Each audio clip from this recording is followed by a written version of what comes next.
자, 인베스트 정보 보안 기사 2024년 기출풀이를 시작을 하겠습니다.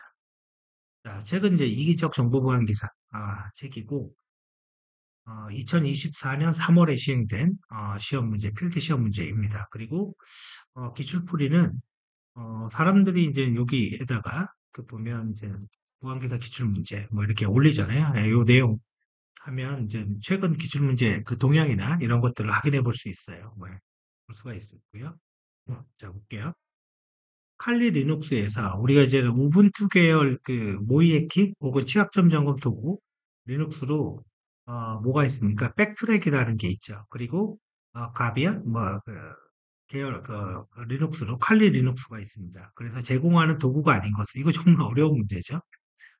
여기에서 제공하는 툴이 아닌 게 뭐냐? 자, 이게 뭐 버전마다 좀 다를 수도 있으니까 지금 이게 이제 칼리 리눅스인 건데 실제 여기에서 제공하지 않는 도구, 여기 보면 애플리케이션 지라고 있습니다. 여기 이제 관련된 그 도구들이 이렇게 나와요. 그래도 그 패스워드 툴도 있고 뭐 등등 있습니다. 근데 히드라, 히드라라는 건 뭐예요? 무작위 공격 도구인 거죠. 그래서 지금 여기 사용법이 이렇게 있잖아요. 그죠? 이 패스워드를 무작위로 넣어봐라. 어디? 여기에다가.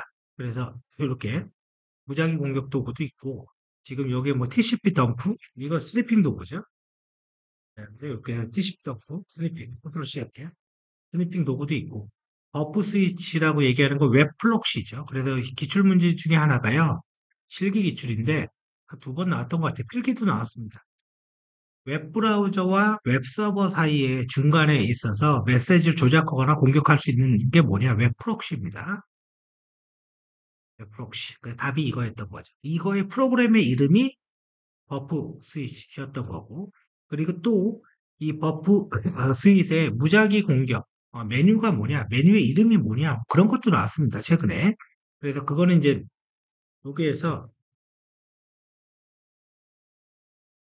버프 스윗 이렇게 치면 뭐가 나오겠죠. 물론 이제 아직 설정은 안 했지만, 그 여기 나오면 얘기해 드릴게요. 뜨는데 시간이 걸려요.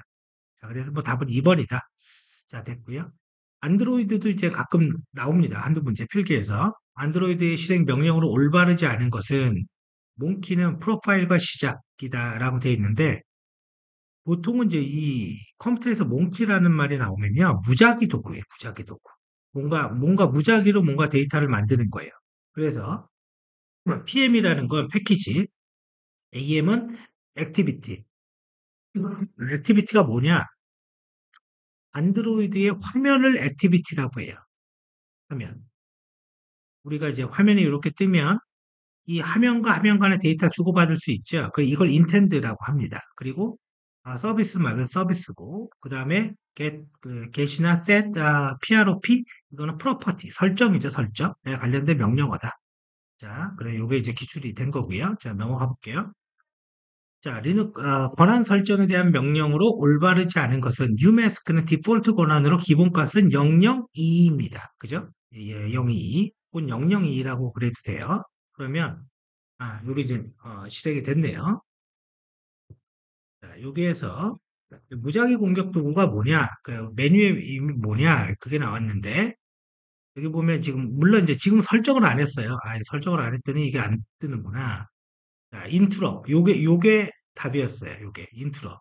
인트로. 요게 이제는 시험 문제의 답이었던 거고요. 그러니까 저런 것도 나온다 이거죠. 자, 그리고 또 하나는 지금 유메스크가 나왔잖아요. 요거 이제 죽일게요.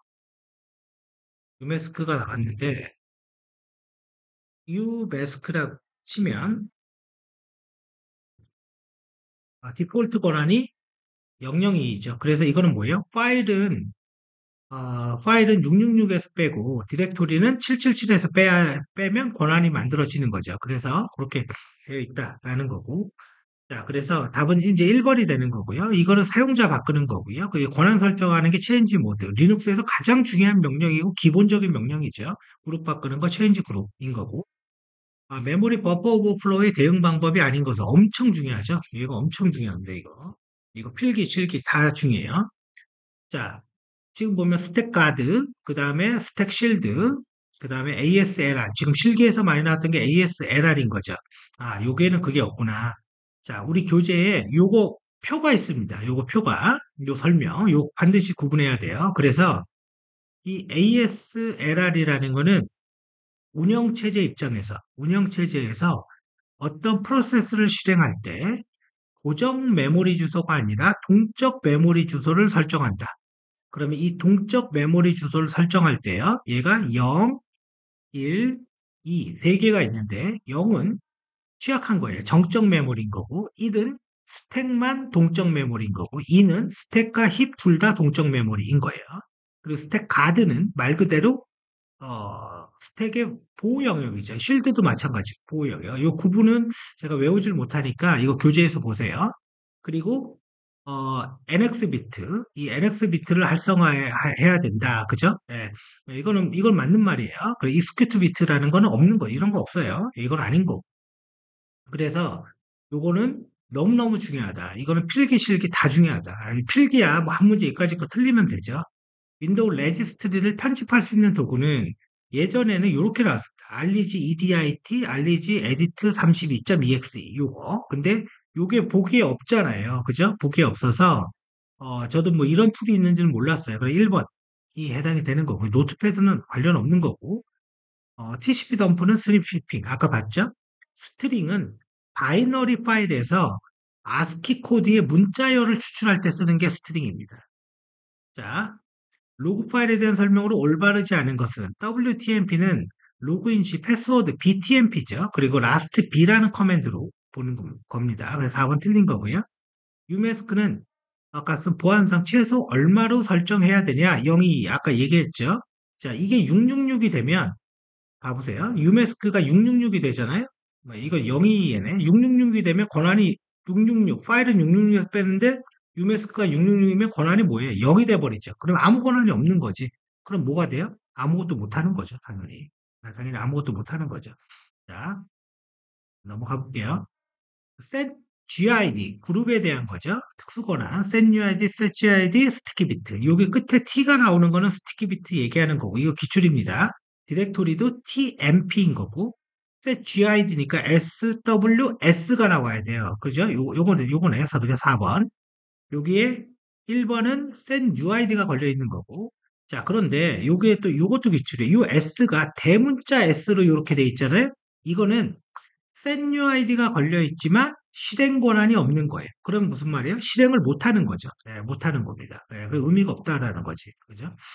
자, 넘어가 볼게요. 이거 굉장히 많이 나오죠. 무결성 검사 트리와이어, 와이어, 요거, 무결성 검사 도구, 그 다음에 히드라, 아까 무작위 도구, 엠맵, 포트 스캐닝, 인플렉스, 메일의 첨부 파일 필터링 기능. 안드로이드 운영체제를 PC에서 제어할 수 있는 도구는 뭐냐? 그 안드로이드네. 그죠? 예, 이거는 앱, 예, 예, 얘기하는 거고요. 뭐 외워야죠. 뭐 이런 거는. 자, 디어셈블 난독화 얘기하는 거죠. 난독화, 코드 난독화. 그래서 어셈블리를 하지 못하게 그걸 코드 난독화라고 부른다. 자, 네트워크 토폴로지죠. 이게 이제는 시험 기간이 KCA로 이관한 다음부터 기사에서 네트워크에 관련된 이런 문제가 한 문제씩 나옵니다. 필기에서만. 실기에서는 잘 안 나와요. 자, 그거를 모두 연결돼 있다. 모든 경우의 수가 다 연결돼 있다. 메쉬 네트워크라고 부른다 이거죠.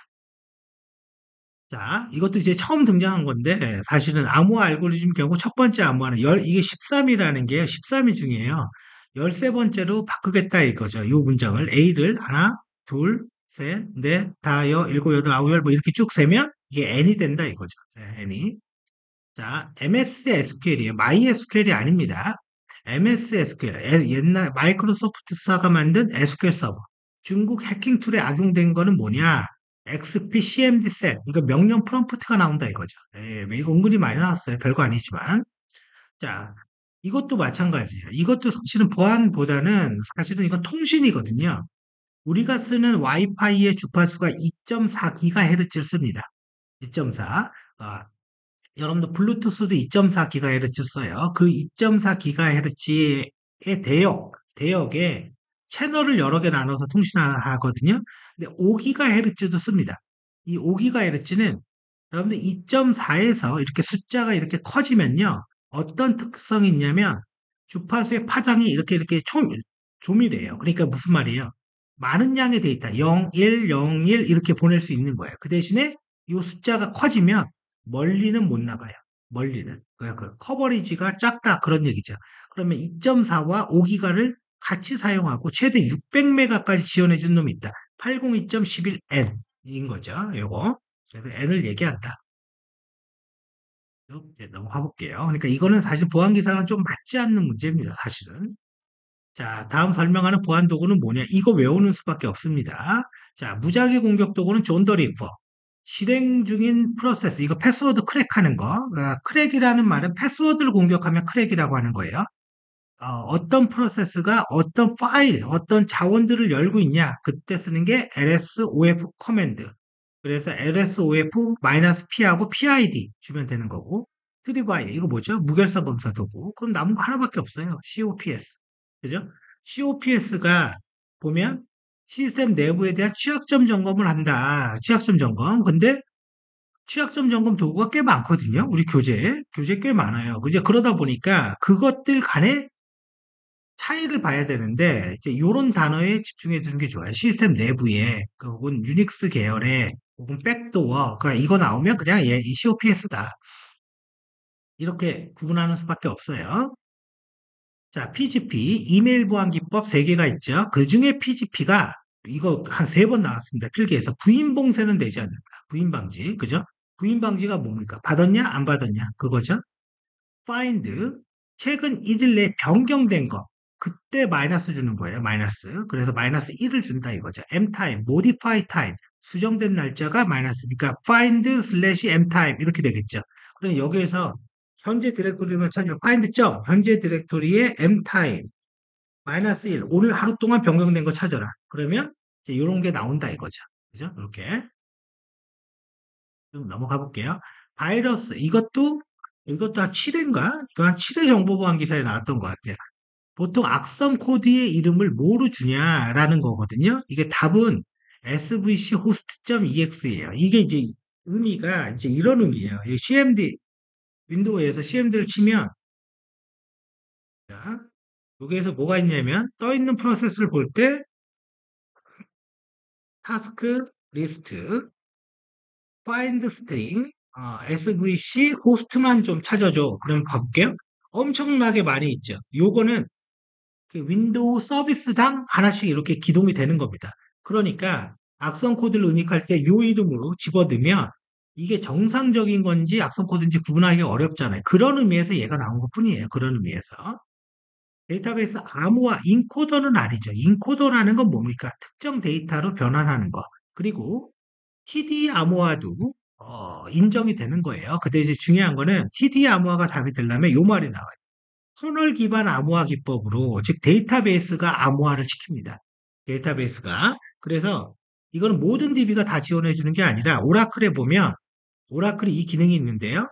테이블 스페이스라는 거는 테이블의 묶음이에요. 그 테이블 스페이스 단위로 암호하는데 여기 인크립티드 이렇게 노로 돼 있잖아요. 이거 암호 안 돼 있다 이거죠. 요게 암호화되면 여기가 yes가 돼 있고요. 암호화 키를 암호화하는 마스터 키가 따로 존재합니다. 마스터 키. 예, 암호화 키를 암호화 시키는 거예요. 암호화 키는 누가 관리해요? 오라클이 관리하고 우리 변경할 수도 있습니다. 그리고 API. 내가 함수 불렀더니 걔가 암호화 해주더라. 플러그인. 솔루션 깔았더니 지네가 알아서 해주더라. 예, 그렇게 생각하면 돼요. 이렇게 하면 시스템 보안이 종료가 됩니다. 자, 네트워크 보안, NAC, 낙이죠, 일명. 엔드포인트. 그러니까 보안에 자꾸 어려운 말 쓰는데, 이 엔드포인트라는 말이 무슨 말이냐면, PC, 이렇게 생각하면 돼요. PC를 보호한다. 그래서, 엔드포인트라는 말이 나오면요, 이렇게, 낙과 EDR밖에 없습니다. 보안에서. 그죠? 두 개 완전히 다른 솔루션이에요. 낙은 네트워크 무결성 점검 도구죠. 그래서 분석한다. 자, 네트워크에 전송되는 패킷에 대해서 로그를 기록하고 로그 분석을 한다. 이거는 이게 주 역할이 아니에요. 네트워크 접근 제어를 한다. 이게 주 역할인 거죠.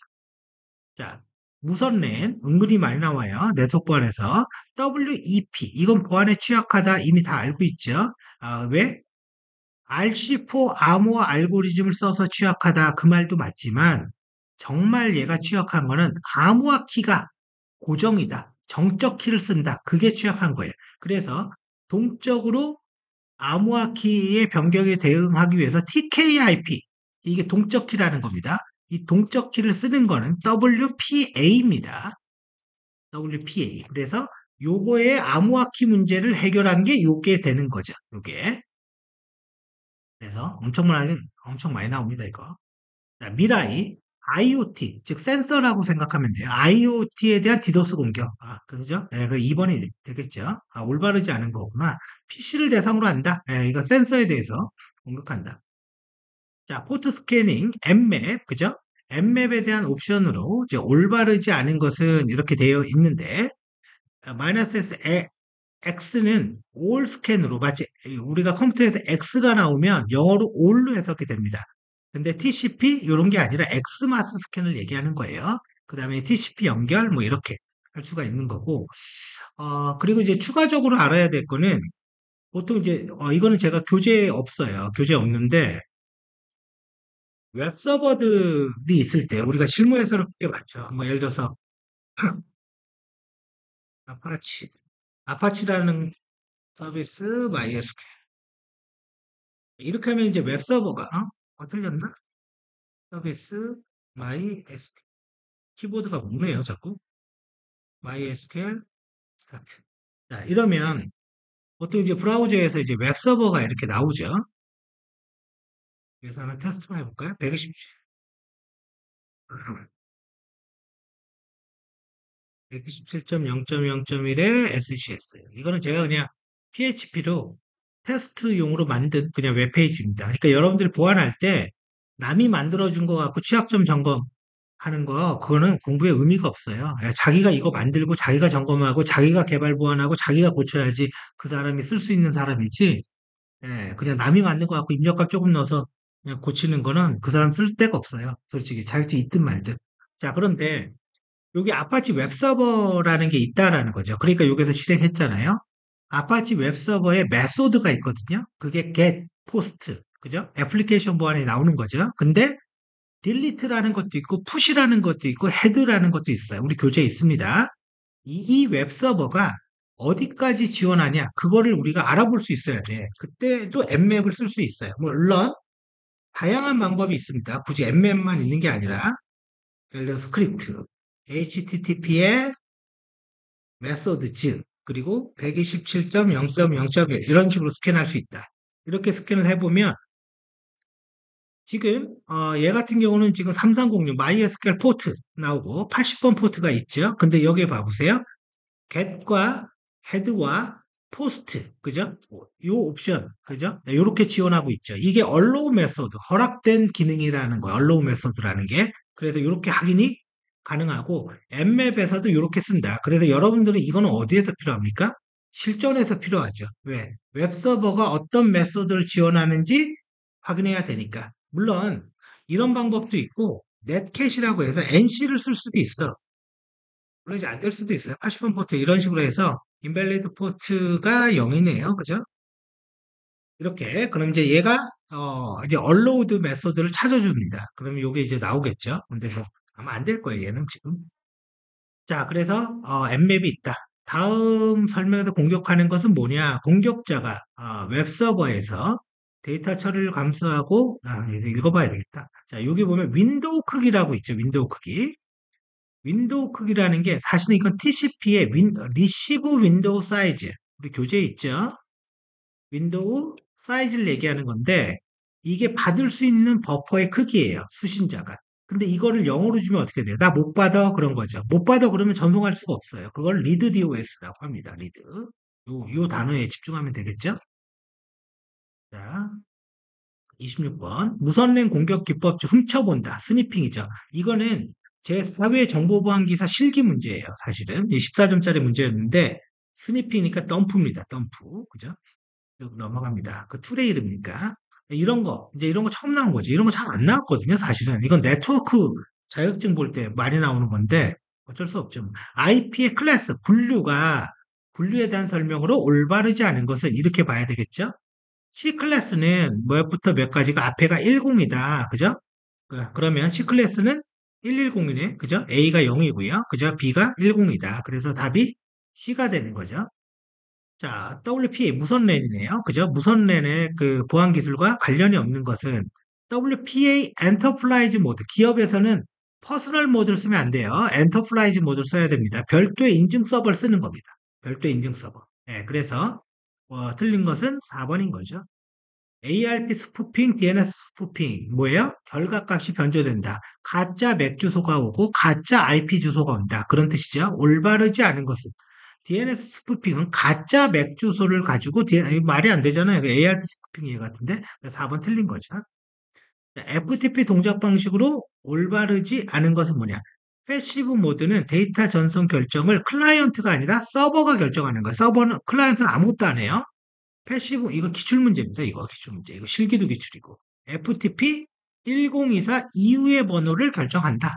이거는 요거에 대해서는 앞에서 설명을 했습니다. 앞에 기출풀이에서. IDS와 IPS. IPS는 뭐죠? 대응까지 한다. IDS는 이상 탐지는 정상적인 패턴을 저장하고 정상적인 패턴과 다르면 침입으로 판단하기 때문에 오탐이 높아요. 왜?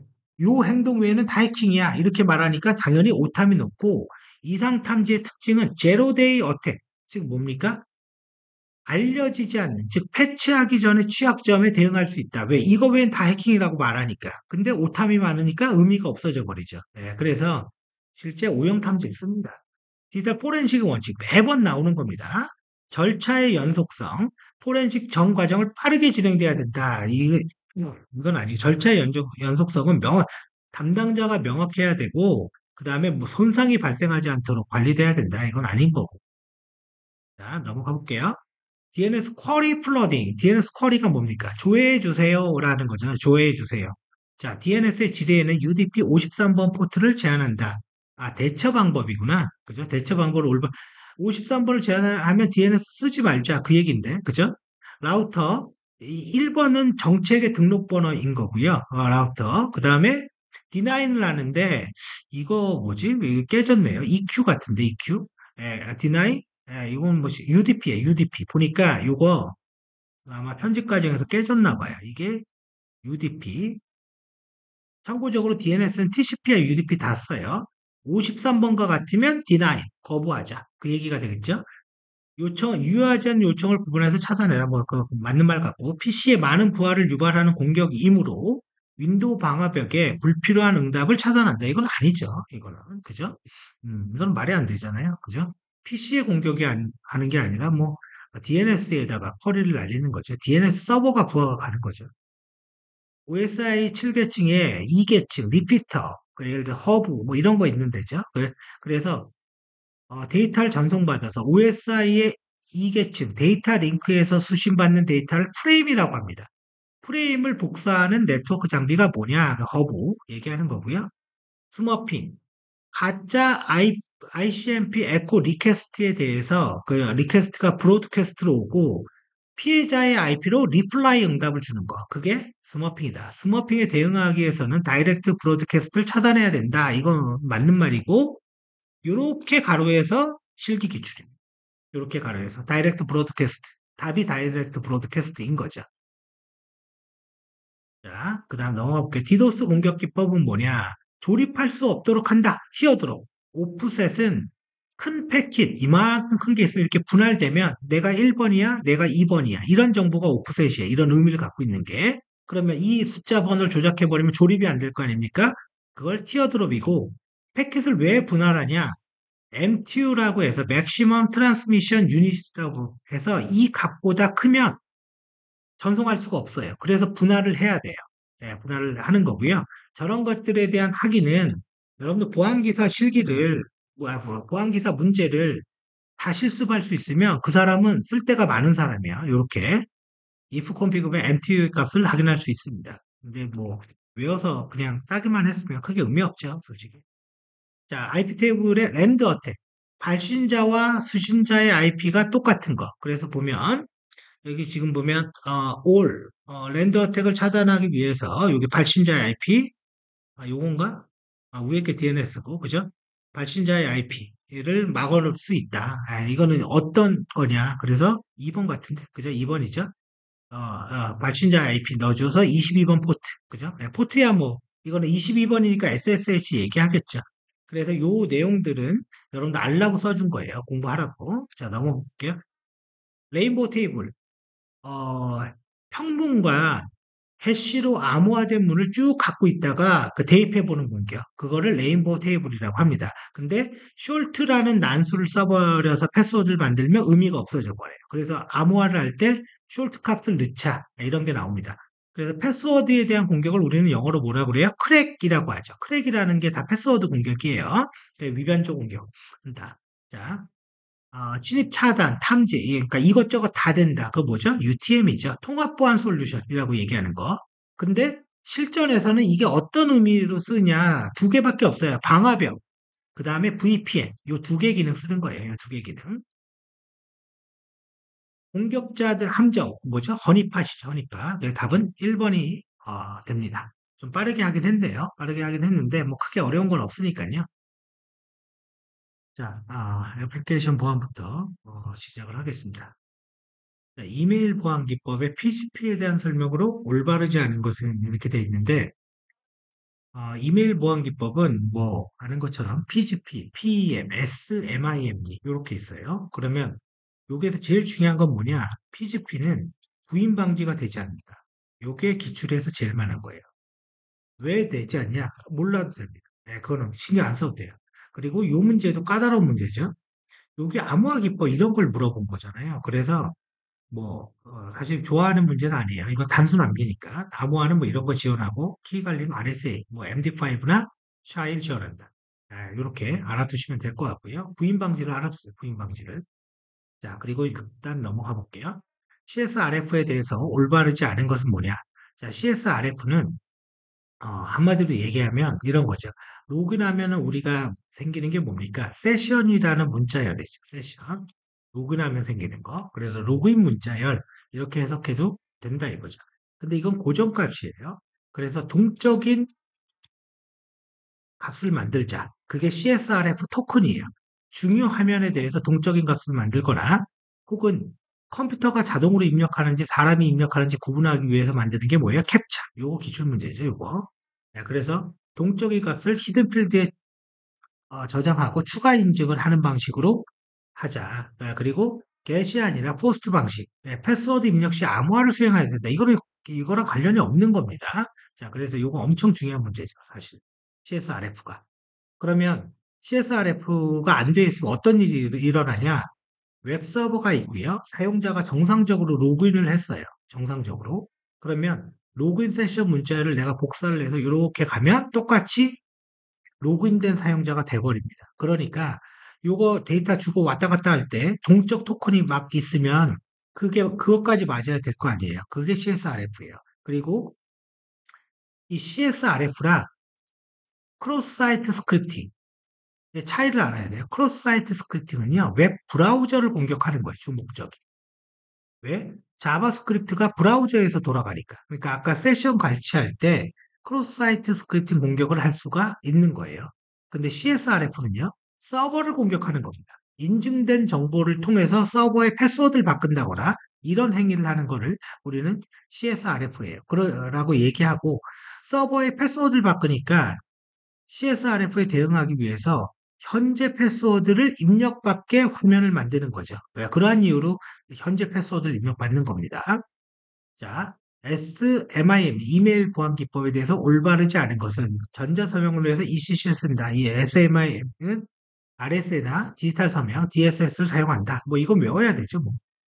자, 웹서버 보안 기술에 대해서 올바르지 않은 것은 뭐냐? Everyone, 뭐죠? 누구나. 그죠? 누구나 권한을 추가하면 안 되는 거죠. 삭제해야죠. 이건 뭐예요? 따따따쩌 루트라는 거는 웹서버에서 IIS의 도큐먼트 루트,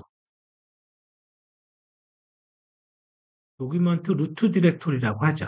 그러니까 홈페이지의 메인 디렉토리다 이겁니다. 여기가. 그리고 웹서버는 이 디렉토리에 있는 프로그램들을 실행해 주는 거예요. 웹서버라는 프로그램이. 그러니까 여기에 이상한 프로그램 올리거나 권한 함부로 줬다가는 원격에서 다 불러서 실행하게 되죠. 그러니까 에브리원 권한을 지우란 얘기입니다. 자, 그리고 첨부 파일의 최대 크기 지정하는데 max allowed content length 값이 있다. 이런 거는 알아두는 게 좋아요. 나온 적은 없어요. 오히려 요게 나온 거는 아파치 웹서버가 나왔죠. 아파치 웹서버는 리미트 리퀘스트 바디를 통해서 첨부 파일의 최대 크기를 지정할 수 있죠. 그래서 오메가면 5하고 0이 6개. 그럼 오메가가 됩니다. 0, 6개가 메가예요. 예, 그게 실기 기출이죠. 근데 IS도 나올 수 있다. IPsec 전송 구간 암호화하는 거 올바르지 않은 것은 뭐냐? 터널 모드는 새로운 헤더도 암호한다. 여러분들 새로운 헤더라는 거는 결론은 IP 주소가 있는 건데 이거를 암호화시키면 라우터가 이걸 읽어서 어느 경로로 갈지 결정하는데 암호화됐으면 어떻게 돼요? 할 수가 없죠. 예, 그래서 이건 틀린 말이 되는 거예요. 그래서 터널 모드는 기존의 헤더를 암호화시키고 새로운 헤더를 붙이는 거고요. 전송 모드는 헤더는 건들지 않고 데이터만 암호화하는 걸 전송 모드라고 한다. 요거는 실기 기출. 그죠? 전송 모드와 터널 모드의 차이점. 음. 자, Man in the Browser. 이거 처음 등장한 겁니다. Man in the Browser. 자, 그러면 올바른 것은 뭐냐? 웹 브라우저, 웹 서버 사이의 트래픽을 가로채서 수정하는 걸 얘기한다. 그죠? 요거는 음, 한번 이라고 알아두시면 돼요. 자, 이거는 뭡니까? 오오스라는 거는, 이거는 이제 뭐, 인증이죠. 그러니까 SNS 인증, 뭐 이런 거 할 때, 사용하는 거고요. 올바르지 않은 거 볼게요. 1.0은 리퀘스트 토큰과 억세스 토큰을 사용하고 있고, 2.0은 해당 토큰을 사용하지 않는다. 반대겠죠? 네. 자, 이게 무슨 말이냐면, 리퀘스트 토큰, 뭐, 억세스 토큰, 뭐, 리플래시 토큰, 뭐, 이런 말을 하니까 굉장히 어려워. 여기는 없네. 요거 25년도에 표가 있어요. 무슨 말이냐면 이거를 이해하면 돼요. 내가 예를 들어서 피지사, 페이먼트 게이트웨이, 그러니까 토즈죠, 토즈. 토즈에서 결제를 하는 프로그램을 내가 개발하고 싶은 거예요. 그러면 여기는 홈페이지 개발자가 있겠죠. 홈페이지. 이럴 때 암호화 키가 두 개가 있어요. 그 이름을 뭐 억세스 토큰, 뭐 리플래시 토큰 뭐라고 부르든 키가 두 개가 있는 거예요. 하나는 일반적으로 부르는 게 억세스 토큰입니다.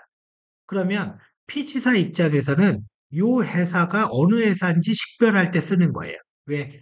카드 결제는 가맹점만 되잖아요. 그 다음에 실제 데이터를 암호하는 거, 시큐리 토큰. 그죠? 시큐리 키라고 해요. 그냥 시큐리 키가 따로 있어요. 근데 요거는 보호해야 될 대상이에요. 이게 보호 대상이 되는 거고, 얘는 그냥 HTML에 있습니다. 얘는 크게 중요하지 않아요. 그래서 얘 갖고 하는 거죠. 똑같은 케이스인데 홈페이지에서 아마존, AWS 연계할 때도 키가 두 개가 들어가요. 억세스 키와 시큐리 키. 억세스 키는 말 그대로 그냥 공개된 키예요. 얘는 그냥 공개도 되는 거예요. 그냥 나야 라는 의미고 실제 암호하는 건 시큐리 키인 거죠. 그래서 이런 의미로 나눠져 있는 거예요. 이런 키라는 거. 그래서 키가 두 개가 있습니다. 기업 간에 연계할 때. 자, 그래서 유효기간을 부여할 수 있다. 그죠? 키의 유효, 토큰의 유효기간을 부여할 수 있다. 그런 특징이 있다. 요거 알아두십시오. 자, 다음의 설명으로 올바른 것은 암시적으로 신뢰를 제거하고, 그러니까 모두 다 신뢰하지 않는다. 그래서 제로 트러스트, 계층형 보안, 뭐 방합이 여러 개 둔다거나, 각각 인증을 새롭게 개발한다거나, 그런 걸 뭐예요? 제로 트러스트라고 한다. 소프트웨어로 네트워크를 관리하는 거, SDN. 이것도 기출 문제입니다. 소프트웨어 디파인 네트워크. 소프트웨어로 네트워크의 구성을 막 바꿔요. 막 프로그램으로. 자, 그리고 메일 할 때, 우리가 아웃룩 프로그램을 메일 유저 에이전트라고 하는 거고 전송할 때 쓰는 메일 프로토콜은 SMTP라고 얘기하는 거고요. 그죠? 그리고 메일을 전송하는 그 서버죠, 서버를 메일 트랜스퍼, 그죠? 트랜스퍼 에이전트. 그다음에 메일을 전달하는 거, 딜리버리, 배포니까, 그죠? 딜리버리라고 부른다. 요거 산업기사 실기 문제입니다. 그리고 보안기사도 나왔던 것 같아요, 실기에서도. 자, 넘어가 볼게요. IIS에서 이게 나오네, 그죠? Max Allow Content, Limit Request Body라는 건 아파치 웹서버에서. 맥스 업로드 사이즈라고 얘기하는 거는 이거는 톰캣, 아파치 톰캣에 설정해서 맥스 업로드 사이즈 설정할 수 있어요. 그래서 1번, 2번, 3번은 전부 다 첨부 파일의 최대 크기를 지정하는 거고요. 여기에다가 마이너스 1을 주면 최대 크기를 지정하지 않겠다라는 거예요. 않겠다. 물론 개발자가 프로그램에서 지정할 수도 있어요. 코딩에서. 그러니까 우리가 주의해야 될 게 이런 거예요. 아파치 웹서버의 설정 파일을 봤는데 이게 설정이 안 돼 있어. 그러니까 첨부 파일의 최대 크기가 지정이 안 됐습니다. 그러니까 니네는 취약합니다. 이렇게 말하면 안 되는 거죠. 예, 이렇게 말하면 완전히 무시당하는, 말은 안 하지만, 개발자가 말은 안 해요. 안 하지만 속으로 엄청 모르는구나. 그냥 그렇게 생각해. 개발 코딩에서도 이거 다 제한합니다. 그래, 전부 다 확인을 해야지 예, 얘기가 되는 겁니다. 자, 다음에 설명하는 것은 이게 나오네. 네트워크를 간소화하고 있고, 소프트웨어로 네트워크를 모델링해서 관리할 수 있다. SDN을 얘기한다. 자, EVAL. 이제 요게 이제 큰 이슈죠. 이제 이게 무슨 말이냐면, 이거는 우리가 이제 이 함수를 쓴다라는 거는 이제 가끔 문장에는 자바스크립트를 실행한다라고 그랬는데, 이 자바스크립트의 말뜻을 알아야 돼요. 우리가 흔히 얘기하는 자바스크립트는요, PC에서, 즉 웹브라우저에서 실행되는 겁니다. 근데 자바스크립트 중에서 우리가 확장자 끝에가 JS로 끝나는 프로그램들, 이게 뭐예요? 자바스크립트 약자죠. 이 서버에서 실행되는 프로그램들이 있어요. 그래서 이거를 우리는 서버 사이드 스크립트라고 하죠. 그러니까 코드 인젝션은 이 서버 사이드 스크립트를 실행할 수 있는 EVL 함수를 쓰는 거예요. 이쪽 코딩에다가. 그러면 내가 코딩을 이렇게 입력해. 그럼 여기에서 돌아버리는 거예요. 그럼 여기 보면 이건 PHP 코딩인데 $x가 get 파라미터로 들어온 입력값입니다. 그러니까 입력값을 그대로 넣고 EVL로 실행한다. 뭐죠? 그럼 입력값에 코딩을 넣는다 이거죠. 그래서 그거를 우리는 코드 인젝션이라고 하는 거고 운영 체제를 갖고 OS 명령어하면 커맨드 인젝션이라고 하는 거. DB 갖고 하면 SQL 인젝션. 윈도우 실행 파일에 악성 DLL을 삽입하면 DLL 인젝션이라고 하는 거죠. 자, 그래서 코드 인젝션이 중요하죠. 코드 인젝션이. 자, 다음과 같이 포트 124 이때 TCP의 포트 번호 이거는 뭐 그냥 장난치는 문제죠. 얘가 HTTPS잖아요. 그쵸? S니까 이거랑 아무 관계 없어요. 이걸 어떻게 쓰는지 우리가 어떻게 합니까? 코딩을 본 것도 아닌데. 443이죠. SSL 포트는. 자, 다음의 공격은 뭐냐? SQL 인젝션이네. 어드민의 5와 1은 1. 샵은 뒤에 헛다운표는 주석으로 만들어라. 그런 의미니까. 그래서 SQL 인젝션이 되는 거고. 메일 서버를 MX, 그죠? 레코드. 명령어로 해석하면 됩니다. 네, 명령어로. PTR, 역방향 조회. 내가 URL 줄 테니까 IP 줘. 네임 서버 이름 줘. NS, 그죠? FTP 로그, 엑스퍼 로그죠. 엑스퍼 로그 1번인 거고 원격으로 접속되는 FTP, 텔넷, SSH 모든 로그가 다 기록되어 있는 거 시큐어 로그입니다. 그래서 이게 더 중요해요, 사실은. 자, 공격 툴을 사용해서 한 번에 대용량의 데이터, 대용량의 DB를 한다. 매스예요, 매스. 매스 SQL 인젝션. 그러니까 기법이 뭔가 SQL 인젝션과 다른 게 아니라 그냥 대용량 DB를 공격하면 매스 SQL 인젝션이라고 부른다. 예, 그렇게만 이해하면 돼. 기법이 다르거나 그런 건 아니에요. 자, 웹 취약점 중 상위 디렉토리를 이동하여 경로 조작 문자열이죠. 점점 슬래시. 이게 경로 조작 문자열이라고 부릅니다. 접근하는 거 경로 조작 및 자원 삽입. 요게 되는 거고 뒤에 자원 삽입은 정확히 말하면 경로 조작은 이거고 자원 삽입은 통신을 할 때 포트 번호 같은 거를 입력하고 하면 자원 삽입이죠. 근데 요게 하나의 이름으로 되어 있어요. 어디에 있어요? 개발 보안이죠. 리스판스에 바디가 없는 게 뭐냐? 리퀘스트 메소드 중에 그죠? 리퀘스트 메소드 뭐가 있습니까? get, post, head, delete, put, trace 이런 거 있죠? head는 메시지가 없다. 그죠? get이죠. 리스판스의 바디죠. 리스판스의 그러니까 리퀘스트의 바디가 없는 건 get이에요. 왜? 파라메터가 URL로 넘어가지 바디에 쓰지 않으니까. 예.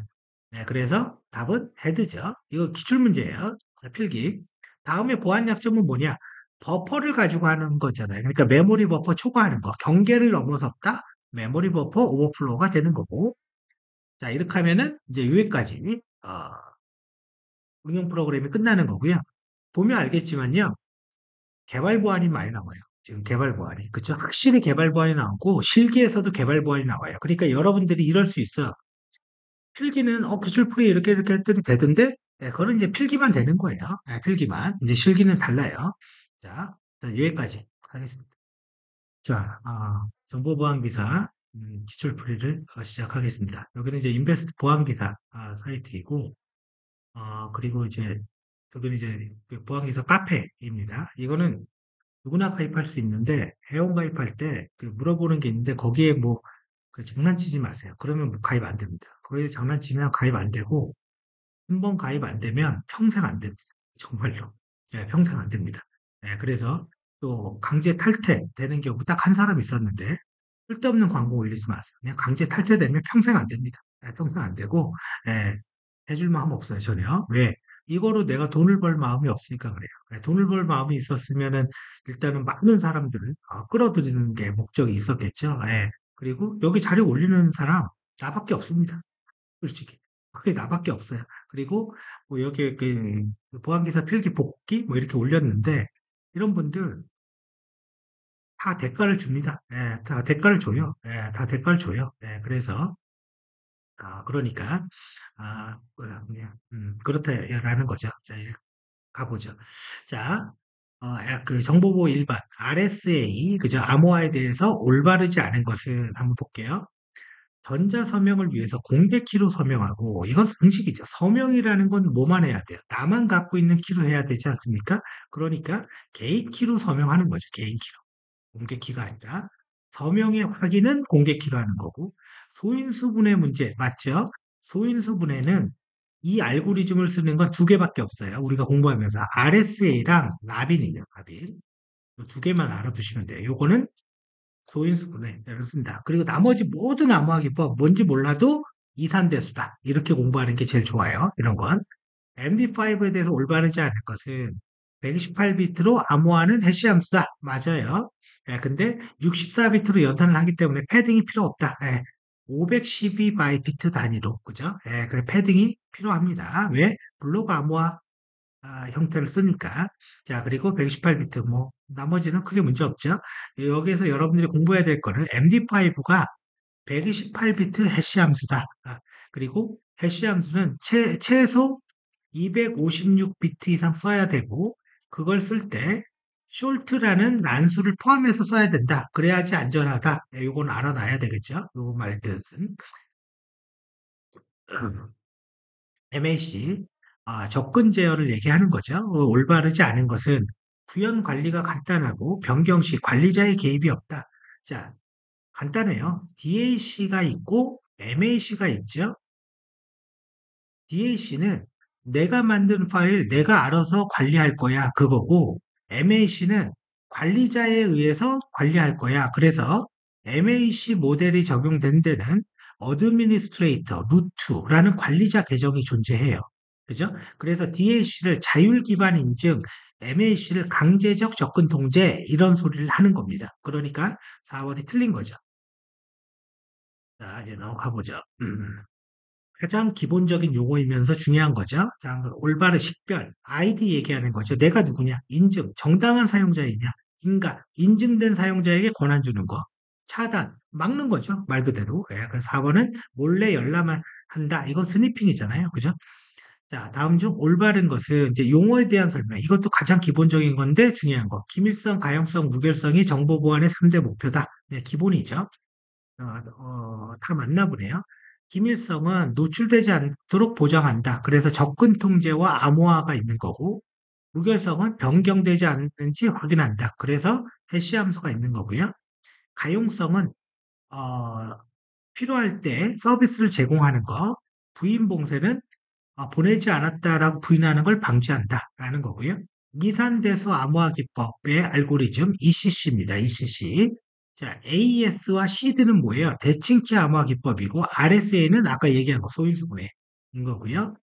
블록과 스트림, 메시지의 크기가 크고 패딩이 반드시 필요한 게 블록이고 메시지의 크기의 길이에 맞게 암호화 키를 만드는 게 스트림 암호화. 그러니까 패딩이 필요 없다. 블록 암호화 기법은 스트림 암호화 기법보다 빠르다. 메시지의 크기가 커지면 당연히 연산이 많아지니까 속도는 떨어질 수밖에 없어요. 빠른 건 스트림 암호화. 그래서 스트림 암호화를 우리는 뭐라고 합니까?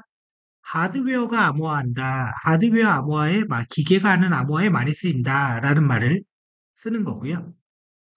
국내에서 개발한 암호화 알고리즘이 뭐냐? 아리아죠.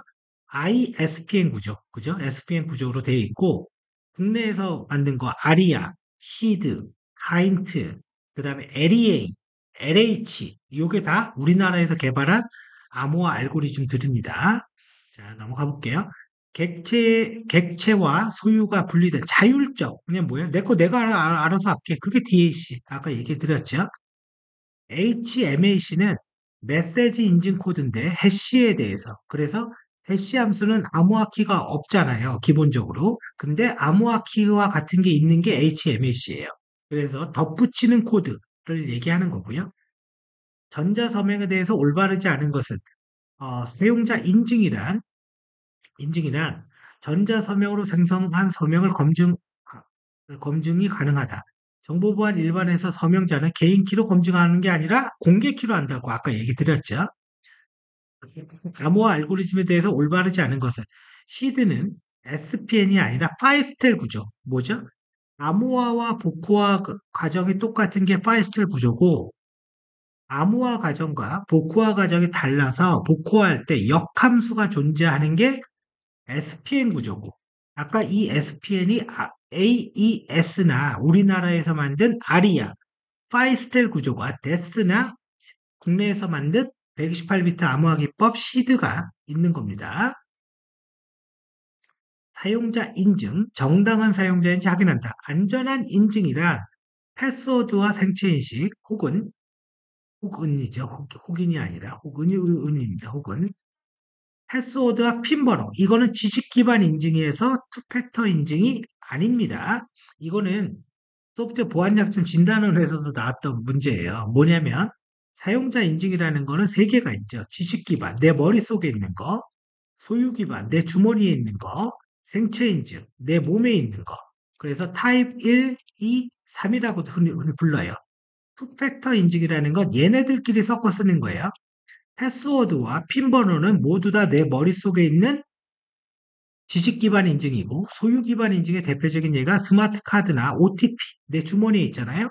생체 인증 내 몸에 있잖아요. 지문 인증. 그러니까 이렇게 섞어 쓰는 거를 투 팩터라고 얘기하는 거죠. 두 가지 이상을 섞어 쓰는 거. 자, 적극적. 침해도 정보를 유출하면서 조작도 하는 거, 소극적, 보기만 하는 거. 그래서 소극적의 대표적인 예는 하나밖에 없어요. 스니핑. 소극적은 디도스. 이 디도스는 망가뜨리는 거잖아요. 그죠? 그래서 스니핑과 트래픽 분석만 소극적 공격이고 나머지 다 적극적이에요.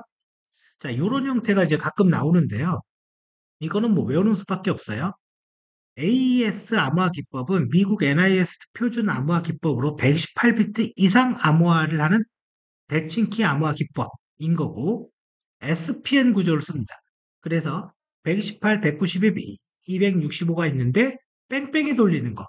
그죠? 암호하고 데이터 바꿔서 또 돌리고 또 돌리고 또 돌리고. 그러나 돌리면 돌릴수록 복잡해지겠죠. 그걸 우리는 라운드라고 해요.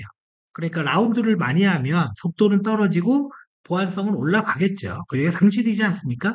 그래서 256비트는 14라운드를 한다. 그래서 2씩 올라가는구나. 그렇게 기억하면 돼요. 2씩 올라간다. 기본이 128이 10이다. 자, RSA를 개선한 공개키 암호 알고리즘은 RSA ECC. ECC는 뭐예요? 이산대수 문제를 적용한 겁니다. 이산대수. ECC는 RSA의 1024비트의 암호화 키를 썼을 때 보안성을 ECC는요, 160비트로 구현할 수 있다. 그래서 안전한 암호화 키의 기준은 2048, 2048이 안전한 암호화 키, 공개 키의 안전한 암호화 키입니다. 자, 그래서 답이 2번이 되는 거고, 암호문을 선택하면 그거에 대한 평문을 알 수 있다. 선택 암호문, 그죠? 그래서 암호문을 딱 넣으면 평문을 알 수 있는 거, 뭐 그걸 얘기합니다. 자, 라빈 소인수분해를 쓴다. 그죠? 자, 아까 소인수분해는 RSA랑 라빈 두 개 쓴다라고 그랬죠? 이게 소인수분해 알고리즘. 이것만 알고 있으면 돼요. 자, 이산대수 문제를 기초했다. 아니죠? 네, 넘어갑니다. 생체인식, 요건 알아야 돼요.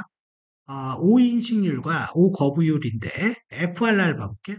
정상적으로 등록된 사용자를 거부한다. 뭡니까? 불편한 거죠. 왜? 생체 인식은 100%라는 게 없어요. 100%라는 게. 그래서 몇 프로, 그러니까 점수화 시켰을 때 90점 이상이면 문을 열어줘. 그러니까 오류라는 게 존재할 수밖에 없는 거예요. 마치 인공지능입니다. 생체 인식이 인공지능의 하나라고 보셔도 돼요. 그래서 비정상적인 사용자를 거부한다. FRR. 이게 틀린 거죠. 인터넷 공개 서버. 자, 이거와 관련된 문서가 개인정보 안정성 확보 조치의 접근 통제인 거죠. 인터넷이 가능한 구간, 그죠? 인터넷 존 혹은 DMZ라고도 얘기해도 됩니다. 이 존에 있는 서버를 보안하는 방법으로 올바르지 않은 것이죠. 공개 서버는 내부 네트워크에 서버 팝에 설치하고 여기가 내부예요. 여기에다 하라는 거 안 되죠. 침입 차단 시스템의 보안을 통해서 보호해야 된다. 뒷말은 맞는 말이에요. 요 말이 틀린 거죠. 이게 내부 서버 팝 혹은 내부망이라고도 부른다 이거죠. 비바 벨 라파둘라 모델, 접근 통제 모델, 벨 라파둘라 모델, 비바 모델이 있는데 무결성을 강조한 모델이죠. 물론 기밀성도 됩니다. 스타 프로퍼티는 로 리드 다운을 의미한다. 이거 외울 수밖에 없어요. 권한에 대한 걸 얘기하는 건데 스타 프로퍼티는 노 라이트 업을 얘기한다. 그죠? 이건 외울 수밖에 없습니다. 자, 아무튼 여기까지 하겠습니다. 자, 정보보안 관리 및 법규. 이제 마지막 과목이네요. 클라우드 서비스 모델에 대한 설명으로 올바르지 않은 것은, 자, 일단 이아스라고 부르는 건 서버를 임대해 주는 거예요. 서버를 임대하려면 네트워크도 있어야 되잖아요. 그래서 컴퓨팅 자원을 임대하는 걸 이아스라고 하는 거고요. 파스는 플랫폼. 거기에 OS 프로그램이라든가 혹은 개발 그러니까 보안 도구라든가 뭐 이런 것까지 해주는 거. 사스, 사용자가 쓰는 프로그램. 그죠? 예, 사용자가 쓰는 애플리케이션까지 하는 걸 사스라고 부른다 이거죠. 그래서 클라우드 서비스 모델의 가장 큰 대표적인 세 개가 얘가 되는 거고요. 카스라고 있는데 얘는 컨테이너입니다. 컨테이너. 기본적으로 우리가 OS라는 게 있잖아요. 윈도우. 그러면 이 윈도우의 위에다가 프로그램을 까는 거잖아요. 요거를 컨테이너라는 단위로 관리하고 배포할 수 있어요. 그게 이제 도커 이런 게 되는 거예요. 그래서 그 컨테이너 서비스를 얘기한다 이거죠. 4번은 틀린 거고요. 자, 그리고 정보보호 인증 중에서 특정 고객의 요구를 충족시키는 제품의 기능성, 보증 관련 요구사항을 묶어둔 게 뭐냐? 이거 보호 파일이죠. 이건 외우는 수밖에 없어요. CC 파일, CC 인증의 구성 요소인 거죠. 그걸 보호 프로파일이라고 부른다. 자, 보험가입, 전가죠, 전가. 그렇다고 위험이 없어지는 건 아니에요. 이거 실기에도 엄청 많이 나왔어요, 보험. 보험가입과 같은 방법이 뭐냐? 위험을 전가한다. 수용, 위험을 받아들이고 터지면 대응한다. 그거고. 이거는 CISO 결제 사항이에요. 그 다음에 감소는 대응하는 거예요. 서버 바꾸자, 솔루션 사자, 이런 거. 그래서 개인정보 보험 가입과 같은 게 위험 전가에 해당이 되는 거죠. 회피는 그 일 그만두는 거예요. 위험이 너무 높아서 하지 말자. 예, 그런 거예요.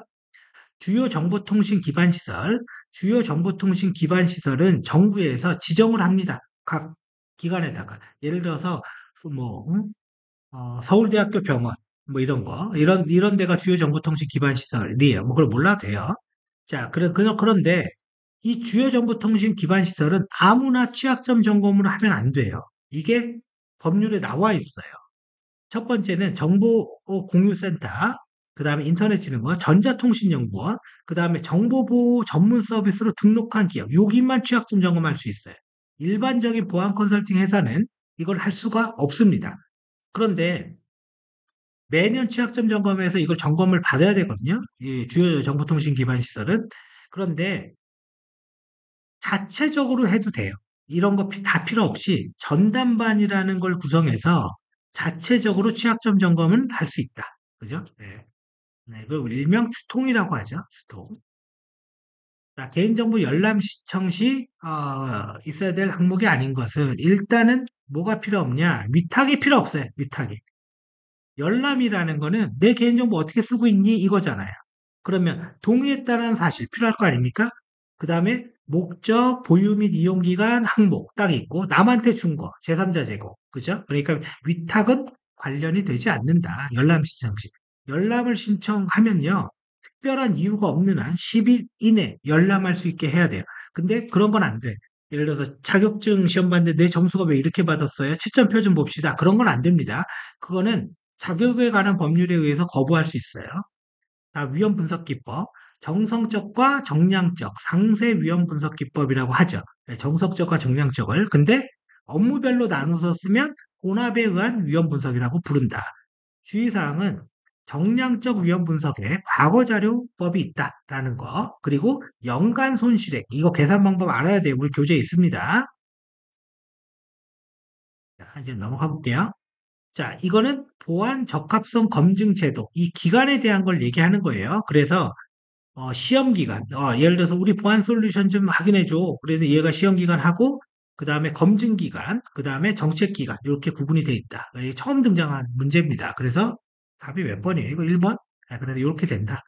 국가정보원이 정책, 그 다음에 국가보안기술연구소 검증, TTA죠. 한국정보통신. 여기가 시험 기간이다. 다음 그 대응 위험 대응의 방법은 EOS죠. End of Service. 즉 예를 들어서 윈도우 7. 윈도우 7은 더 이상 MS에서 패치를 안 해줘요. 윈도우 XP 패치 안 해줘요. EOS가 발생했을 때 보안 위협이 없는 것으로 판단하고 패치하지 않았다. 패치하지 않았다 이거죠. 뭐죠? 위험을 수용한 거죠. 위험을 수용한 겁니다. 자, CC 인증.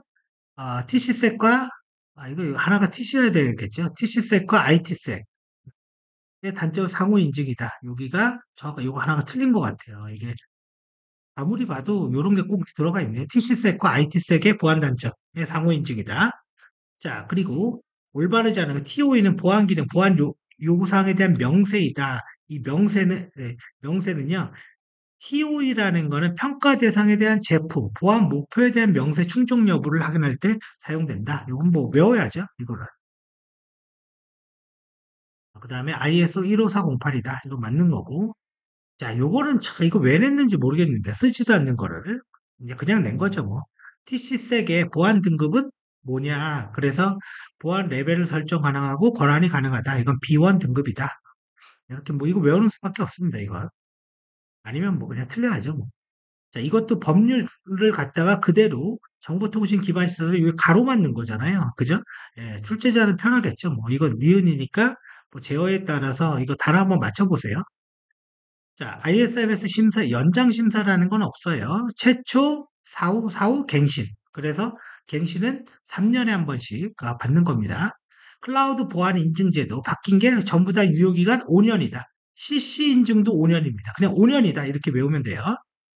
자, 위험 평가의 정성적 평가가 아닌 것은 나왔네요. 과거자료법. 이거 정량이라고 그랬죠? 자, 전자금융거래에서 사전의 이득을 취하기 위해서 부정거래를 탐지한다. 이거 은근히 많이 나옵니다. 이거 FDR이에요. 신용카드 부정사용 방지. 똑같은 카드가 서울에서 결제가 되고 똑같은 시간에 미국에서 결제가 돼요. 둘 중에 하나는 가짜라는 거죠. 그럴 때 문자로 바로 옵니다. 그게 FDR. 자, 유해한 컨텐츠를 무해하게 바꿔주는 거 CDR, 매크로 바이러스 대응하는 거, 데비안 리눅스의 모의 해킹 전용 칼리 리눅스, 유분투 계열 백트랙입니다. 개인정보보호법상 개인정보 유출 신고 72시간 안에 해야 되고 1,000명 이상 유출될 때, 해킹을 통해서 유출될 때 하는 겁니다. 그 다음에 교직원이 홈페이지 내에 개인정보 포함된 화를 잘못 업로드했다. 개인정보 유출로 70일간 내에 신고해야 된다. 요거는, 자, 유출이라는 말이 있고, 개인정보 노출이라는 말이 있어요. 이 두 단어의 차이는 통제권이 있냐? 유출은 통제권이 없는 거예요. 통제권이 없는 거예요. 그러니까 신고해야 돼요. 근데 노출은 내가 잘못 업로드해서 바로 즉시 지웠어. 진짜 몇 초 만에 다 지웠어. 그거는 뭐예요? 개인정보 노출이 되는 거예요. 그러니까 이 문장이 유출이 될지 노출이 될지는요, 좀 더 글이 있어야 돼요. 그리고 또 하나는, 노출은 신고 안 해도 됩니다. 단지 유출과 노출 둘 다 정보 주체, 즉 고객한테 통지는 해줘야 돼. 알려는 줘야 돼. 이거 안 알려주면 안 돼요. 이거. 네, 이건 알려줘야 돼요. 쭉 이제 넘어가보죠. 개인정보 영향평가시 고려사항. 자, 요게 나왔죠. 요거는 무조건 암기예요. 이거 실기에도 많이 나와요. 자, 처리하는 개인정보의 수, 제3자 제공 여부, 권리를 해할 정도, 그리고 그 밖에 대통령령이 정한 사항. 요게, 요 안에 실제 정한 게 두 개가 있어. 이거 제가 뭐 기억을 못 하는데 요건 확인해 봐야 돼. 고유식별자 및 민감정보. 하나가 그거예요. 예, 그래서 요게 2024년도 실기에 나왔던 거죠. 이 다섯 개를 쓰라고. 그러니까 이 두 개를 풀어 쓰라는 거죠. 기존에도 세 개를 쓰라는 게 실기에 나왔던 거예요. 그러니까 그거를 좀 고쳐서 낸 거죠. CCTV 안내판에 포함되지 않아도 되는 거. 성명, 이름 빠졌어요. 야, 이거 개정된 거 이름 없습니다. 수집 출처 통지. 이건 무슨 말이냐면, 수집 출처가 무슨 말이냐면요. 내가 A라는 회사인데, B라는 회사에서 개인정보를 나한테 줬어. 여기에서 동의를 한 거죠. 그리고 제3자 제공에 동의를 한 거야. 그래서 내가 이렇게 받은 겁니다. 그러면 내 입장에서는 그대로 들어온 거죠. 이때 수집 출처를 통지해야 되고요. 3개월 이내에 통지해야 되고, 이용 내역 제공과 별도로 함께 할 수 있어요. 함께 통지해도 됩니다. 예, 그래서 이게 수집 출처 통보다. 가끔 가다가 뭐 네이버 클라우드에서 수집 출처 통지 문자 오고 카톡 메시지 오고 그럴 겁니다. 이제 그런 내용들이에요. 이용 내역은 내가 수집받은 개인정보. 그죠? 조금 관점이 다르죠. 자, 여기까지 해서 기출풀이 이걸 마치겠습니다.